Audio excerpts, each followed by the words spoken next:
A man saw a dangerous worm in his friend's apple. He immediately screamed and told his friend. However, his friend thought it was impossible for a fresh apple to have a worm. Yet, as soon as his friend took a bite of the apple, he caught sight of the worm inside. He was instantly terrified out of his wits. His friend curiously asked how he knew there was a worm inside. When the man opened his eyes again, he found that he had gained the ability of clairvoyance. Then his gaze swept across a jar. With his clairvoyance, he could tell that the jar was worth $1 million.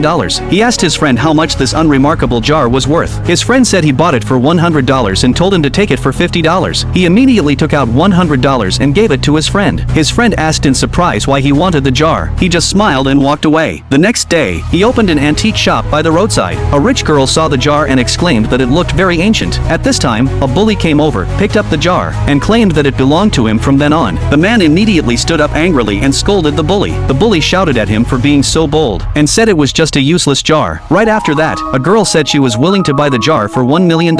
This shocked everyone. The man gave the jar to her. The girl immediately cleaned the jar and revealed its original appearance. Those present immediately realized that it was an expensive antique. After that, the man attended the birthday party of the school belle. A rich young man learned that the man had recently opened an antique shop. To humiliate him in front of everyone, the rich young man took out a stove and asked the man to appraise it. The man found that this stove had a history of at least 1,000 years. But when he told the rich young man immediately started laughing at him. Even the classmates didn't believe him. Then the rich young man asked the man if he dared to buy the stove for $50,000. The man agreed without hesitation. The school belle advised him not to be impulsive, but the man insisted on taking out his phone and transferring the money to the rich young man. The rich young man quickly gave the stove to him, and then couldn't help laughing out loud. He told the man that he actually bought this stove as a fake for $2. The man didn't respond and just silently took a sip of wine. At this time, the school belle's father also came here. Everyone was still laughing at the man for buying a fake. The school belle's father curiously picked up the stove to check. He immediately found that this stove was an expensive antique, so he immediately offered $10 million to buy it. The rich young man was stunned when he heard this.